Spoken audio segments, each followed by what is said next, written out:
Hello les mamans. Alors, comme je vous l'avais dit hier, j'avais fait un test pour un live. Et bon, c'est vrai que j'ai pas eu trop de retours. Mais en même temps, je pense que les gens étaient un peu surpris. Ils savaient pas trop qu'est-ce que j'allais faire, qu'est-ce qu'ils devaient dire, voilà. Et en fait, je me suis dit, bah, pourquoi pas pendant un live vous partager une anecdote, une pensée, quelque chose qui peut peut-être vous aider vous aussi à avancer dans votre cheminement de maman d'enfant TDAH. Et là, c'est vrai qu'il m'est arrivé quelque chose ce matin qui tout d'un coup m'a rappelé quand même une chose essentielle. Comme je vous l'ai dit, j'ai 3 enfants et j'ai notamment l'aîné. Alors, je vais essayer de me caler à un endroit où il y a un peu de lumière quand même parce que là, c'est un petit peu terne. Voilà, peut-être par là. Donc, je vous disais que j'ai 3 enfants, dont l'aîné qui a 19 ans. Et je pense que c'est celui qui m'a demandé le plus de travail en tant que maman, mais en tant que tout le reste aussi, parce que il avait beaucoup de problèmes, un trouble TDAH très poussé, plus, avec en plus un développement du TOP, donc trouble d'opposition. Et bon, on va dire qu'aujourd'hui, on n'en est plus trop là, on a un rapport quand même plus harmonieux, parce que encore une fois, je me suis formée, j'ai appris et j'ai compris qu'il fallait que voilà, je communique différemment aussi avec lui. Et puis lui, au fur et à mesure, il apprend aussi à se réparer avec moi. Voilà. Et aujourd'hui, donc il y a 2 jours déjà, il m'annonce qu'il avait enfin retrouvé un travail parce que bon, en attendant de pouvoir passer son concours pompier pro, eh bien, il doit travailler, quoi. Il doit gagner sa vie. Et comme je lui ai dit, j'ai dit, écoute, Enzo, tu as une force vive, tu es en capacité de ramener de l'argent, donc il faut que tu t'y mettes, quoi. Et là, tout à l'heure, il me dit, maman, je viens de me bloquer le dos parce qu'il est censé commencer demain. Je me suis bloqué le dos, je vais pas pouvoir aller travailler, je sens, ça va être compliqué, tout ça. Et là, je me suis dit, alors voilà, parce qu'il me parlait par texto, il était chez sa copine, puis je me suis dit, alors il y a 2 possibilités. Soit je vais rentrer dans ce jeu-là et mon pauvre chéri, et bon, ben, tu as raison, il faut peut-être mieux que tu te reposes, etc., etc. Soit tu prends un petit pas de recul un moment et tu te dis, attends, ça, il l'a déjà fait plein de fois, en fait. Et pendant des années, tu n'as fait que soutenir cet enfant en lui disant que, bon, tu sais, dans la tête, tu te dis, ben, en fait, il a besoin de soins, il a besoin d'être compris, il en a marre d'être rejeté, donc que toi, tu sois là pour l'accompagner, tout ça. Alors oui, c'est vrai. Mais là, je me suis dit, attends, ça, il l'a déjà fait plein de fois. Et oui, ok, il a été rejeté souvent enfant et qu'il faut que toi, tu sois là pour l'accepter. Mais en même temps, je me suis dit, il a été aussi rejeté plein de fois professionnellement, donc là, en tant qu'adulte, parce que justement, il n'était pas assidu, il n'était pas assez sérieux, il fixait pas assez profondément ses objectifs et il avait tendance à baisser les bras. En fait, il est dans une forme de contradiction intérieure un petit peu, où c'est vrai que c'est une force vive, hein, c'est un enfant qui a beaucoup d'énergie, à en revendre même, hein, et de trop. Mais en même temps, il y a une forme de procrastination chez lui qui est très connue du TDAH. Je souhaite la bienvenue à celle qui vient de nous rejoindre. Coucou. Elle peut nous faire un petit coucou aussi, ça peut être sympa. Et donc, cet enfant, je me suis dit, non, mais là, cette fois-ci, je dois plus le louper. Il faut peut-être quand même que je lui dise un peu ce que je pense. Et donc, je lui ai simplement répondu par texto en lui disant, écoute Enzo, cette fois-ci, ça passera pas. Quand est-ce que tu vas arrêter d'être le nombril du monde? Quand est-ce que tu vas arrêter de ramener toujours tes problèmes, tes petits besoins personnels? Toujours pourquoi finalement à la fin? C'est pour pas avoir à faire trop d'efforts. Et donc, je l'ai pas du tout soutenu. J'avais un peu peur de sa réaction parce que c'est vrai que les enfants TDAH peuvent être très, comment dire, très incisifs parfois dans leurs mots, dans leurs pensées, leurs intentions. Et puis en fait, je me suis aperçue qu'il a réagi plutôt bien. Il s'est dit, bon là, ma mère, elle en a marre, elle a peut-être simplement envie que je me prenne en main et il va falloir que je me ressaisisse. Donc il est passé à la maison, il s'est fait pharmacie un petit peu le dos, pris un ou 2 cachets, il a prévu pour demain et puis c'était reparti, quoi. Donc finalement, le bilan, la morale de l'histoire, c'est oui, il faut être vraiment des accompagnants pour nos enfants. Oui, il faut les soutenir, il faut les comprendre, il faut les écouter. Mais non, surtout pas, surtout pas. Hello tout le monde, je suis là, vous pouvez me faire un coucou. Mais non, surtout pas rentrer toujours dans ce jeu qu'ils adorent pratiquer, qui est une forme un petit peu de manipulation émotionnelle, où ils vont aller chercher votre empathie pour obtenir un petit peu un accord dans quelque chose qui n'est pas franchement très raisonnable. Donc là, mon enfant a simplement compris qu'il fallait qu'il se prenne en main, il fallait qu'il se décide à faire des choses concrètes pour lui, pour avancer dans sa vie d'adulte, parce que maintenant c'est un jeune adulte et il faut qu'il accepte et qu'il est plus dans les jupons de maman. Voilà. Donc j'espère que cette expérience-là peut peut-être vous rappeler qu'à vous aussi, vos enfants sont juste merveilleux, ils ont énormément de potentiel, de qualité. Mais coucou Cathy, est-ce que ça va? Alors, très heureuse d'avoir un petit message, un petit coucou, c'est génial. Alors Cathy, tu vois, là, je viens de partager une petite anecdote concernant mon fils, voilà, que tu as peut-être vu depuis le début. Et voilà, ça peut peut-être te rappeler quelque chose pour toi, peut-être hein, pour ton enfant. Et si tu es là avec moi, eh bien, je te conseille de poser une question. Il y a peut-être des choses que tu as envie de savoir, des questionnements, une chose qui t'empêche d'avancer en tant que maman. On sait que quand on est maman de TDAH, ben, on a tellement, tellement de choses en tête qu'on aimerait savoir puis qu'on maîtrise pas. Donc franchement, Cathy, vas-y, demande-moi des choses si tu le souhaites et je serais vraiment très contente de pouvoir y répondre. Il faut pas avoir peur parce que j'ai envie de dire, on est un peu toutes dans le même bateau. Hein.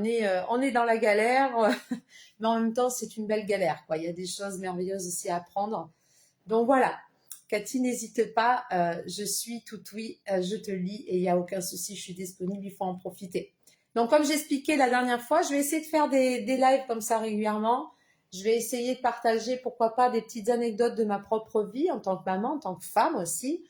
Et puis vous partagez ben, voilà, ce que j'ai envie de dire, vous partagez ce que je ressens et des choses qui me semblent être importantes à dire aussi. Parfois, moi, c'est vrai qu'à travers tout mon développement, à travers toutes mes formations, toutes mes expériences aussi, ben, je commence à y voir un peu plus clair. Donc, je me dis peut-être que je peux aider aussi toutes ces mamans qui, elles, sont un peu dans le brouillard épais et qui n'ont pas toutes les solutions en main. Alors, évidemment, je ne suis pas Dieu, pas du tout. Mais en tout cas, je me dis que si j'ai déjà ne serait-ce que l'intention de pouvoir apporter un peu de bien-être, d'accompagnement, de soutien, eh ben, ça peut être juste génial, quoi, pour vous. Donc, vas-y, Cathy, dis-moi si tu as quelque chose à me demander. Je suis là, il n'y a aucun souci. Voilà. Donc, tout ça pour vous dire que, ben, voilà, cette expérience m'a fait vraiment comprendre qu'à un moment donné, il fallait que je prenne vraiment un virage avec mon enfant et que je ne pouvais pas toujours tout accepter. Je sais qu'il est malin et qu'il veut toujours obtenir quelque chose à son avantage. Donc, voilà. Peut-être que ça peut vous servir. Alors, Cathy, merci. Oui, mon fils a 12 ans, TDAH, HP à la maison, ça va dans l'ensemble. Super.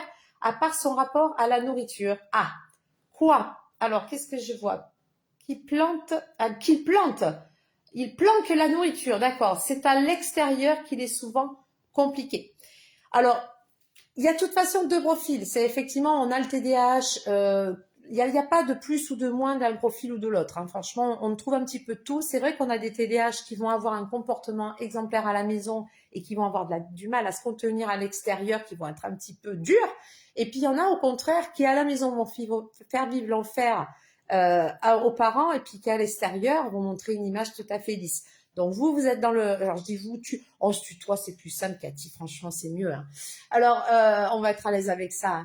Cathy, toi, donc, tu es dans le premier cas, c'est-à-dire qu'effectivement, ton enfant a tendance à manifester beaucoup de choses à l'extérieur. Alors, le rapport à la nourriture, moi, je connais bien ce problème-là avec ma toute dernière, qui a 10 ans, donc le tien, 12 ans.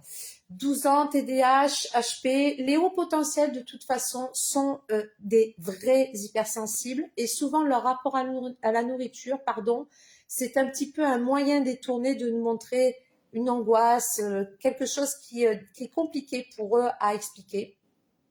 Il parle beaucoup avec tout le monde et veut toujours avoir raison et il est sans filtre, lol.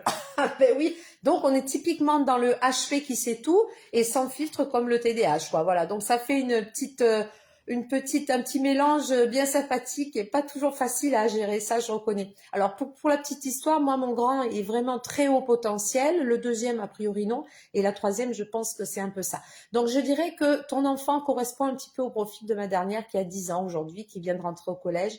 Et effectivement, son rapport à la nourriture, c'est comme si il y avait quelque chose qui bloquait chez elle émotionnellement.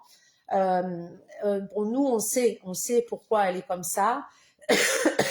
Elle a beaucoup peur du regard des autres, de ce qu'on pourrait penser d'elle, d'avoir des jugements vis-à-vis d'elle. Et c'est très compliqué pour elle de se positionner. Donc là, elle est en train de résoudre ce problème-là. Ça a été pendant des années de discussion, d'ouverture d'esprit, en lui expliquant, voilà, avec beaucoup de bienveillance, jamais de jugement, jamais, surtout de ne pas rentrer dans ce jeu des gens de l'extérieur qui auraient tendance à être un peu durs, parce que ce sont des enfants qui perçoivent une phrase qui est un petit peu plus raide qu'une autre comme une agression. Donc c'est vraiment des enfants qui ont beaucoup de mal à avoir une perception juste de la situation. Eux, ils le voient avec leur propre filtre émotionnel. Donc ce sont des enfants qui sont à fleur de peau, qui ont toujours cette crainte de décevoir, cette crainte de ne pas être à la hauteur. Alors, vous allez peut-être me dire, ou tu vas peut-être me dire, mais d'où vient cette crainte de faire toujours mieux, toujours d'être à la hauteur? Peut-être aussi que ça peut être un rapport soit avec la mère, soit avec le père, où on a un parent qui est très exigeant et donc le HP a cette faculté d'aller toujours au mieux, toujours faire le mieux, toujours être dans les meilleurs, toujours avoir la meilleure réflexion, la meilleure idée, voilà, positionner toujours en premier. Et c'est vrai que quand on a ce profil-là, eh bien tout de suite ça peut jouer contre eux. Finalement, ils peuvent être leurs propres problématiques, parce qu'ils sont toujours dans cette forme de pensée où ils se disent je dois être dur avec moi-même, je dois être exigeant avec moi-même. Alors ce qui est finalement plutôt une bonne qualité, j'ai envie de dire, sauf que c'est extrapolé, c'est trop. Donc je pense que dans ce cas de figure, je ne suis pas Dieu encore une fois, mais je pense que c'est un bon conseil, c'est de simplement toujours apaiser, mais constamment apaiser, apaiser. Et puis à un moment donné, il faut passer un petit cap supérieur, c'est ce que je suis en train de faire avec ma fille, où je lui dis, tu sais Lily, tu ne peux pas toujours faire attention à ce que les autres peuvent penser de toi. Tu peux pas toujours faire en fonction de ça. À un moment donné, tu as ta propre personnalité. Il faut que tu t'imposes un peu plus. Et puis il y a aussi une chose, c'est que tu dois aussi comprendre que c'est pas aussi aux autres de tout le temps s'adapter à toi. C'est un équilibre un peu très très fin, quoi. C'est-à-dire qu'en même temps, tu dois aussi t'adapter aux autres. C'est-à-dire que c'est un effort qui doit se faire mutuellement. Oui, oui, depuis qu'il a changé de collège, c'est mieux. Il a été renvoyé l'an dernier. On a eu une année très difficile. J'en ai bavé. Et oui, entre l'entrée en sixième, les profs pas à l'écoute et moi, maladie, ça a été difficile. Oui, mais de toute façon, on le sait, c'est toujours compliqué l'école. L'école aurait tellement euh, ça serait tellement positif pour eux, ne serait-ce que pour eux, pour les enseignants, de pouvoir faire évoluer leur système. Moi, j'ai eu l'occasion de discuter notamment avec une professeure qui est géniale parce elle a pris en compte tous ces enfants-là et elle fait des heures supplémentaires et elle essaye de les accompagner parce qu'ils ont des difficultés d'apprentissage, même dans le comportement, etc.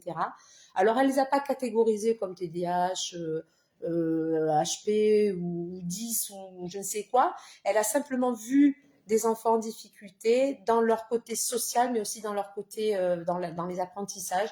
Et donc, elle les a pris sous son aile, elle les a aidés. Et cette professeure me disait, moi, j'ai une envie, j'ai un désir de me former, j'ai un désir d'aller plus loin dans ma façon d'enseigner pour pouvoir aider ces enfants qui, je le rappelle quand même, ça représente aujourd'hui un tiers des effectifs dans les classes d'enfants neuroatypiques, ce qui est quand même juste énorme. C'est-à-dire sur une classe de, en moyenne, 30 élèves, on a à peu près 10 élèves qui méritent une attention particulière, qui méritent d'avoir une approche différente, de pouvoir reformuler les consignes, de devoir être proche d'eux quand il n'y a pas une compréhension optimale. Enfin, donc c'est très compliqué pour un prof qui doit gérer non seulement 30 élèves, mais en plus 10 élèves particuliers. Donc c'est vrai qu'elle me disait, moi j'aime aller vers cette information pour améliorer ma façon d'apprendre en classe. Mais malheureusement, ces formations-là ne sont pas forcément très accessibles. On dit qu'il y a des formations qui existent, alors ils les font, mais c'est pas très pointilleux, c'est pas très précis. Et finalement, ils sont un petit peu laissés pour compte. Donc ça, il faut que vous le sachiez, vous, maman aussi. C'est qu'effectivement, c'est très compliqué aujourd'hui de demander à un enseignant de vous comprendre, de comprendre l'enfant, parce qu'ils sont un petit peu là, un peu impuissants face à une situation qui mérite une urgence. Vraiment une urgence, parce que comme je vous dis, 10 élèves sur 30, c'est énorme. J'ai même eu l'occasion de parler avec un directeur de collège, qui est un collège privé dans mon secteur, et qui m'a dit, on est démunis.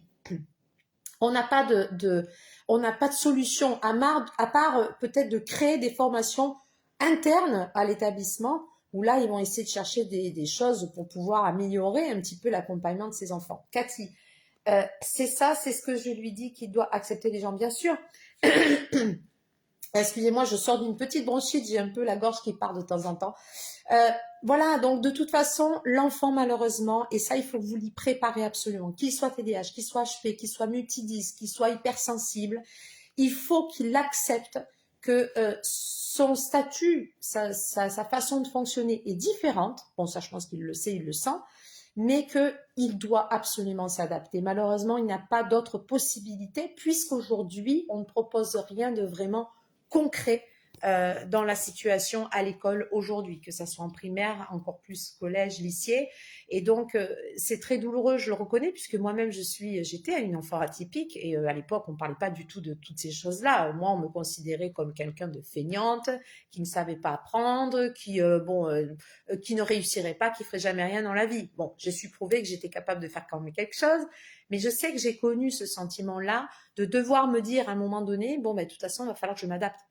Et ça, je pense que si vous leur expliquez ça, vous allez tout de suite influer quelque chose de très puissant pour eux, parce que cette faiblesse va en devenir une vraie force. Moi, ça a été une force. Aujourd'hui, je suis plutôt fière de ce que j'en ai fait. Alors, on a Mélissa. Bonjour Mélissa. Pas évident et pas assez AESH pour les aider. Oui, alors là, c'est pareil. Ils ont un petit peu endurci la formation des AESH parce qu'effectivement, on s'est aperçu que c'était un peu tout et n'importe qui pouvait pratiquer cette activité. Aujourd'hui, c'est un petit peu plus endurci. Et puis, encore une fois, pas assez nombreux parce que, bon, ben, faut vous dire ce qu'il y a. Il faut avoir la foi quand même, hein, de pouvoir pratiquer ce travail, de pouvoir accompagner ces enfants qui sont pas toujours faciles, hein, au niveau de leur personnalité. Et voilà, encore une fois, tout ce qui touche au milieu médical, il y a on a beaucoup de mal à recruter, on a beaucoup de mal à trouver des personnes qui sont suffisamment investies, suffisamment motivées pour pouvoir pratiquer ce métier-là. Donc, je suis d'accord, Mélissa, c'est très compliqué, mais je pense qu'il faut que vous, en tant que maman, vous sachiez que vous êtes une pièce maîtresse dans leur évolution, que ce soit à l'école ou dans l'environnement autre. Il faut les préparer à cette différence qui va les accompagner toute leur vie.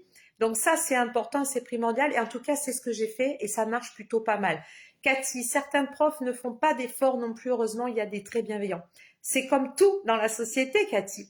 Et on peut en voir des super dans l'enseignement, comme on peut en voir des très durs, ceux qui n'ont vraiment pas envie de faire quelque chose en plus pour votre enfant. Et puis, bah, c'est comme dans la vie de tous les jours, quoi. Il y a des cons et puis il y a des moins cons. Voilà. Donc, il faut faire avec. En tout cas, un secret que je peux vous donner, c'est surtout, ne jamais, jamais vous mettre contre un prof parce que là, vous allez devant de gros problèmes, déjà pour vous dans votre relation avec le corps enseignant, mais en plus pour votre enfant. Cathy, j'ai entendu la même chose quand j'étais petite. Voilà, il faut y aller, il faut se former. Cali, bonjour Cali, bonjour. Suite à toutes ces difficultés, le quotidien est très difficile et le burn-out est aussi difficile à gérer. Peu de spécialistes sont là pour écouter et aider dans le cas du burn-out parental. Et aider dans le cas du burn-out parental. Oui, donc le message était bien complet. Eh bien, Cali, alors peut-être que vous le découvrez. Alors, on va se tutoyer. Hein. Moi, je l'ai dit tout à l'heure à Cathy, on va se tutoyer. J'espère que ça vous dérange pas. Si ça vous dérange, vous me le dites. Il n'y a pas de souci, je respecte. Moi, je suis quelqu'un de cache-pistache. Je suis très à l'aise avec les gens et c'est mon métier aussi. Je suis dans la communication. Donc voilà, on va se tutoyer. Je pense que c'est beaucoup plus simple.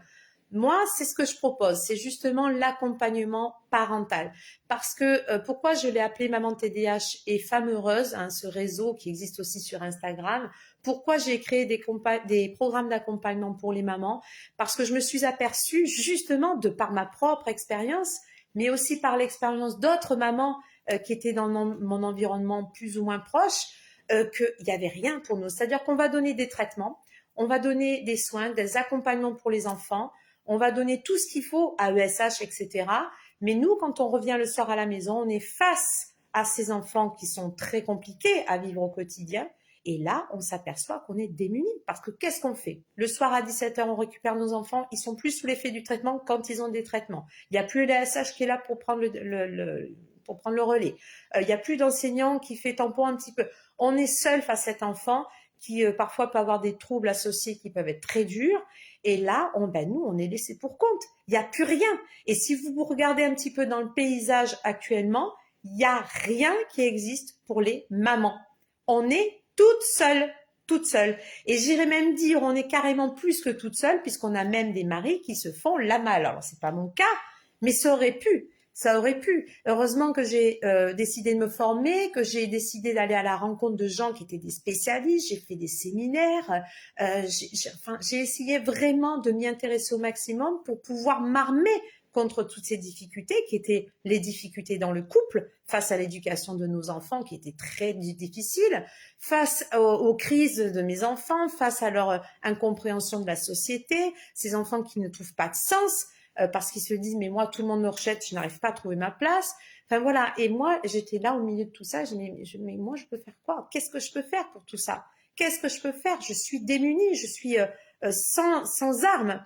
Donc moi j'ai décidé de les accompagner, ces mamans. Alors me demandez pas pourquoi je n'accompagne pas les papas, parce que je pense que les mamans, elles sont vraiment sur tous les fronts. Elles sont là dans le milieu éducatif, dans le milieu médical, social, familial. Enfin, c'est elles qui gèrent un petit peu toutes ces sphères-là. Et je me suis dit, il serait peut-être intéressant d'écouter toutes ces femmes qui sont très courageuses, je le sais, et qui ont vraiment besoin d'écoute, qui ont besoin de soutien et qui ont besoin de conseils. Donc moi, en fait, je suis là pour ça, Kali.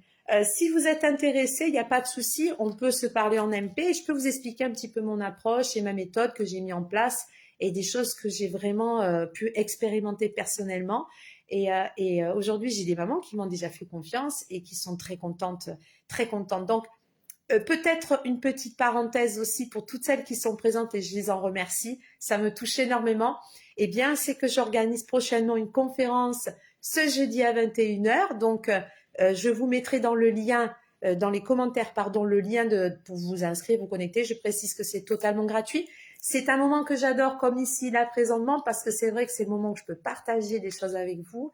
Là, je suis derrière un écran, c'est vrai, mais je sais que derrière, il y a des âmes, il y a des gens qui ont envie d'être aidés. Et donc, la conférence, pour moi, c'est un moyen de pouvoir vous rencontrer, même en étant depuis chez moi. C'est un moment où je peux partager tout ce que moi j'ai entrepris, toutes les solutions que j'ai trouvées, et puis peut-être vous inspirer vous aussi dans votre cheminement. Donc, vous voyez, j'ai vraiment un souhait très profond, très ancré en moi de vous aider, de vous aider. Donc, je ne sais pas si ça vous intéresse. Peut-être que vous n'en êtes pas encore là, peut-être que vous pensez encore pouvoir faire ça toute seule. En tout cas, je suis persuadée que même si on peut faire des choses seul, il y a encore des choses qu'on peut améliorer. Et malheureusement, face à ces enfants un peu atypiques, il y a des choses qu'il faut apprendre. C'est clair, je veux dire, on peut pas tout deviner, quoi. On nous a pas filé un jour un enfant dans les bras en nous disant, voilà, tu vois, lui, il va être différent et il va falloir que tu te débrouilles toute seule. Tu vas voir, on va faire comme ci, on va faire comme ça, je vais te donner toutes les recettes et tu vas t'en tirer, mais très, très bien. Non, ça, malheureusement, ça n'existe pas. Il faut improviser. Le problème, c'est qu'en improvisant, on fait des erreurs et qui peuvent parfois nous coûter très cher. Alors, Mélissa, merci de votre écoute, de votre empathie. Pas facile au quotidien, surtout que je suis à ESH et mon fils est TDAH. Merci de votre soutien. Mélissa, c'est avec de tout mon cœur que je suis là et vos messages me touchent au plus profond parce que vous savez, j'ai eu ce parcours de maman d'enfant TDAH. Moi, je me suis retrouvée avec 3 enfants avec des troubles différents, avec des particularités. J'étais dévastée, j'étais triste, je vivais vraiment dans une grande tristesse ma maternité. Et ça, je peux vous dire que je connais bien. Aujourd'hui, je m'en suis sortie parce qu'encore une fois, j'ai vraiment expérimenté tellement de choses, j'ai essayé tellement de choses, j'ai tellement appris que j'ai compris où étaient les failles finalement. J'ai compris pourquoi je n'étais pas arrivée à vivre ce rôle de maman. J'étais pas épanouie. Pourquoi je n'étais pas épanouie? Ben, c'était à cause de tout ça.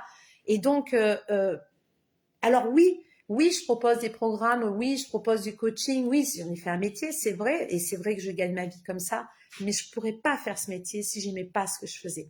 Et là, aujourd'hui, je suis heureuse de pouvoir accompagner toutes ces mamans, mais ne serait-ce que de les écouter, de pouvoir échanger, de pouvoir prendre ce petit moment-là avec vous. Vous voyez, là, aujourd'hui, on est dimanche, j'ai mes enfants à la maison. Eh bien, j'aime quand même prendre ce moment avec vous. Je me dis, c'est pas une demi-heure de ma journée qui va gâcher cette journée de détente avec ma famille. Au contraire, moi, ça me remplit. Tous vos témoignages, toute cette communication avec vous, moi, ça me remplit et ça m'amène à donner encore plus de sens à tout ce que je fais. Donc, vraiment, c'est avec grand cœur.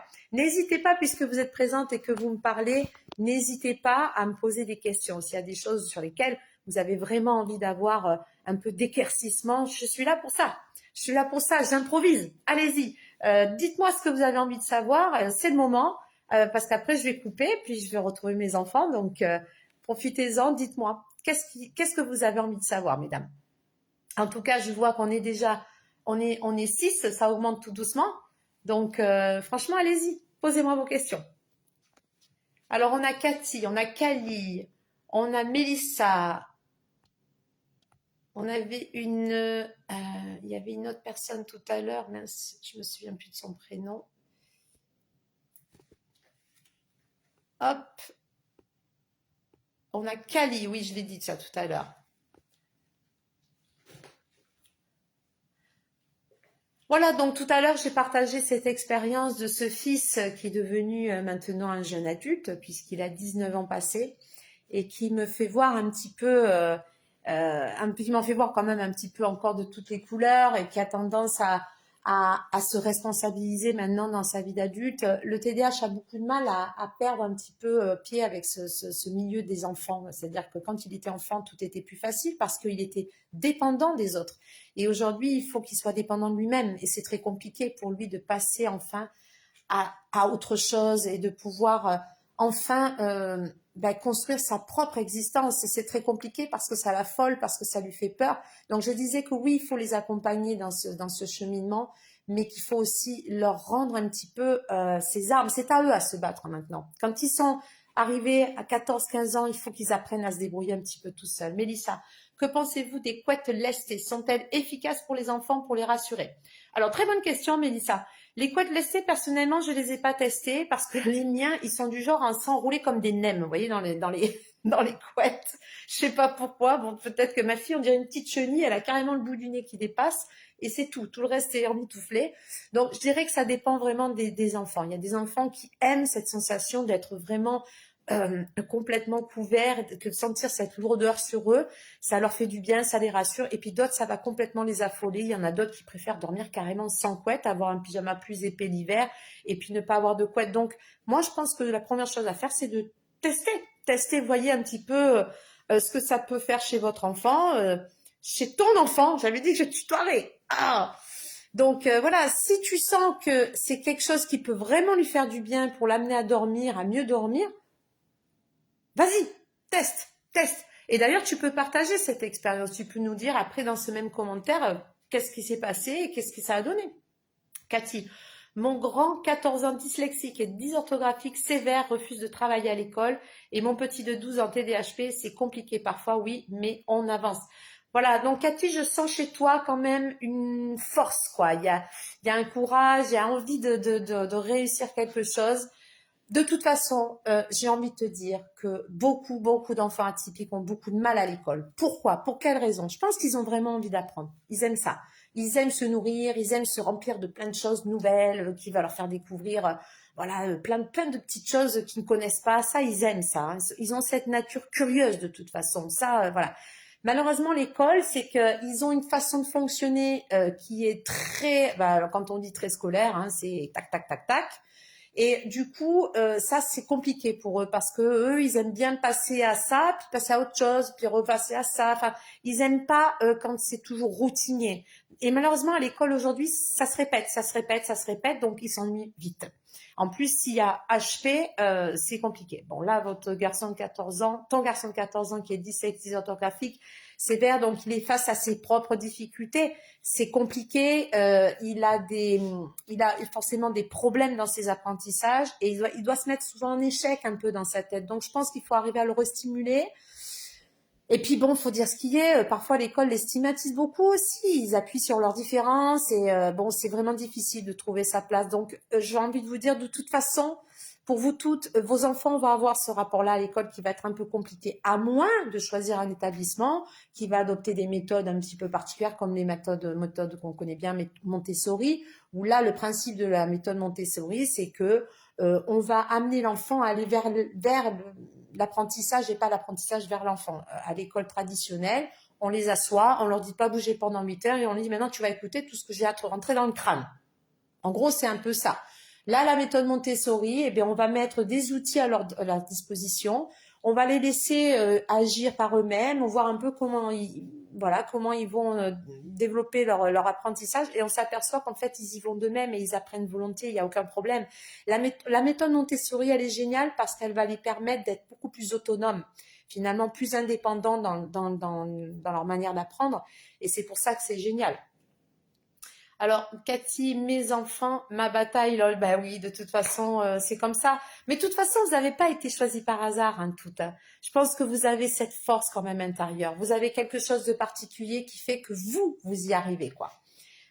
Kali, désolée, j'ai dû quitter. Il n'y a pas de souci, Kali. C'est déjà un grand plaisir d'avoir parlé avec toi. C'est déjà un grand moment.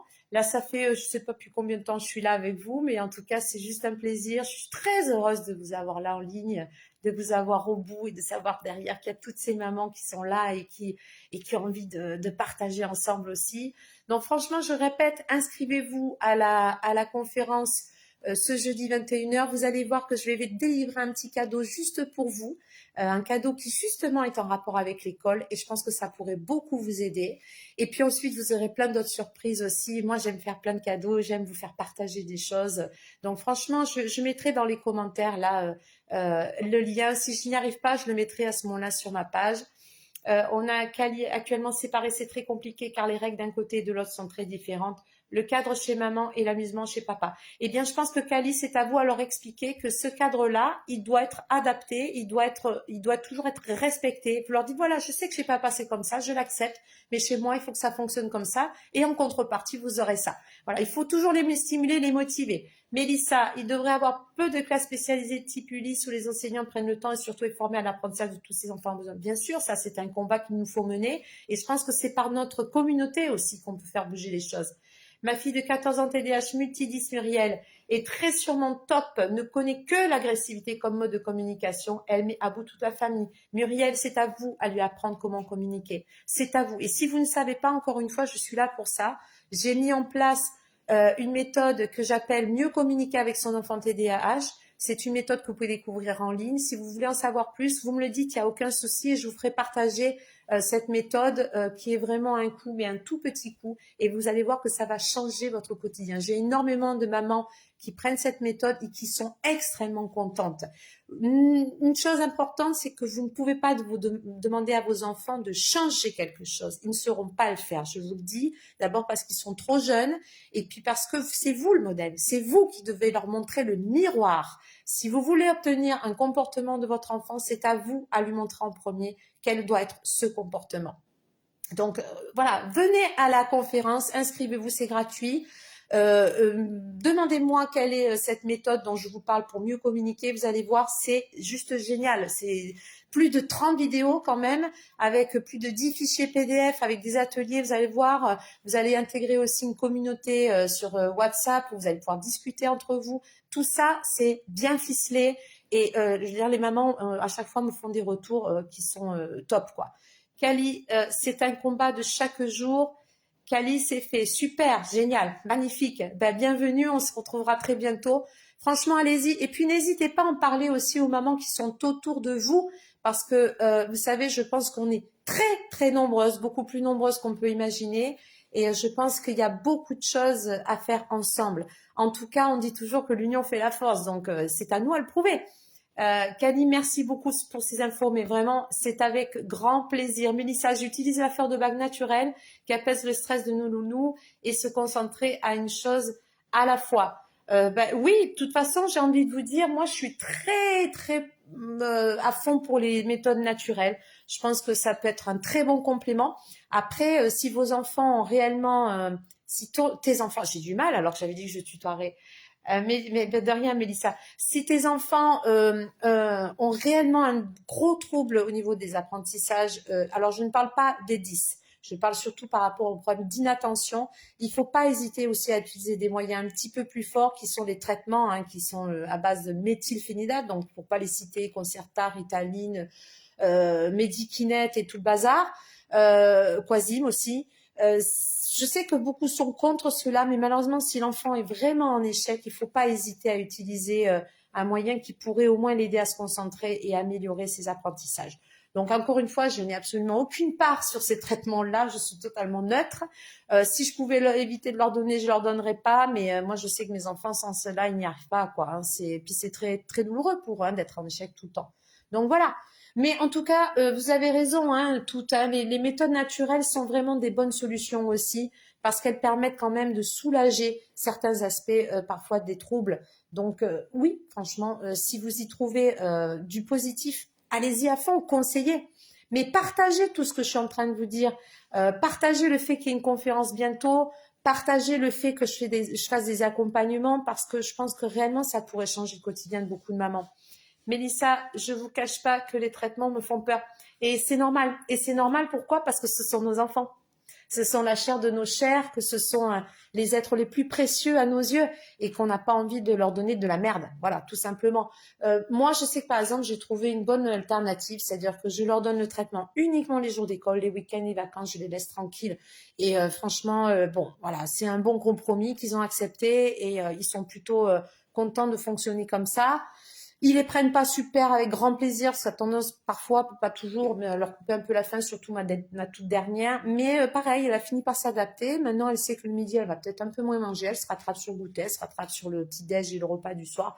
Et franchement, il n'y a aucun problème de poids. Clémence, coucou Clémence. Ah, génial, on a les copines. Alors Clémence, pour pas la citer, hein, c'est une coach comme moi avec laquelle je suis en partenariat, qui est spécialisée justement dans le burn-out parental et qui est juste extra. Clémence, elle est super sympa et elle est d'une telle douceur. Elle accompagne beaucoup de mamans comme moi, mais dans d'autres domaines, hein, dans le burn-out parental. C'est aussi sa propre expérience, c'est ce qu'elle a vécu. Et comme moi, voilà, elle partage tout ce qu'elle a appris, tout ce qu'elle a mis en place pour pouvoir améliorer sa vie. Donc voilà, Clémence, je vous conseille aussi d'aller la consulter. C'est juste quelqu'un d'extraordinaire et que j'ai beaucoup de plaisir voilà, j'ai beaucoup de plaisir à travailler avec elle. Elle est géniale. Une team de choc pour accompagner les mamans. Exactement, exactement. Les femmes en force. Voilà, en tout cas, j'ai été très heureuse de faire ce live avec vous. On a été un peu plus nombreuses qu'hier, donc c'est déjà génial. On a eu un peu moins de timides aussi, et ça c'est encore mieux. J'ai vraiment beaucoup de plaisir à trouver vos témoignages, à pouvoir répondre à toutes ces questions qui sont des questions du cœur, hein, c'est l'émotion qui parle. Donc voilà, franchement, je pense que je vais le faire tous les jours. Peut-être vous y serez, peut-être vous, ça sera d'autres mamans, peu importe, mais en tout cas, ça peut être un rendez-vous plutôt sympa. Pourquoi pas entre 13h et 14h. Ça peut être une idée très sympa quand vous êtes un peu plus au calme sans les enfants. En tout cas, vous pouvez me dire aussi quels sont les moments où ça vous paraît le plus opportun pour vous pour pouvoir faire ce petit live. En tout cas, je vous souhaite une très belle continuation à toutes. Je vous souhaite de pouvoir évoluer avec le plus de joie, de bonheur auprès de vos enfants. Sachez que le TDAH ou les autres troubles associés ne sont pas des fatalités. On peut arriver à vivre malgré ces troubles. On peut arriver à en faire quelque chose de beau. Alors, Kelly Mara, je connais ça aussi, c'est Clémence. Les deux sont nécessaires pour nos enfants. Tout à fait, exactement. Exactement, puisqu'elle répondait à une question de Kylie qui disait actuellement séparée, c'est très compliqué, les règles d'un côté. Voilà, donc Clémence, elle vit aussi cette situation et elle est là aussi pour vous accompagner si vous souhaitez aller plus loin dans cette démarche-là. Voilà, en tout cas, je vous disais, ce n'est pas une fatalité. On a tout à fait la possibilité de vivre heureuse malgré les troubles de nos enfants. Je pense qu'ils nous poussent vers le haut, justement. Ils sont capables de faire des choses extraordinaires. Merci de votre bienveillance, Mélissa. C'est un plaisir, ça fait un bien fou d'être comprise et non jugée. Waouh! Merci, Mélissa. Merci beaucoup. En tout cas, je vous souhaite un bon dimanche. Profitez. Je ne sais pas s'il fait chaud chez vous. Chez nous, ça commence un petit peu à se rafraîchir dans le sud, mais bon, c'est comme ça. L'automne prend sa place. En tout cas, je vous dis à très bientôt. On va refaire un réel, je pense, à partir de 13h par là demain. Et puis, si vous avez envie d'être là, je serai contente de vous y retrouver. Merci à toutes et très belle fin de journée. Ciao!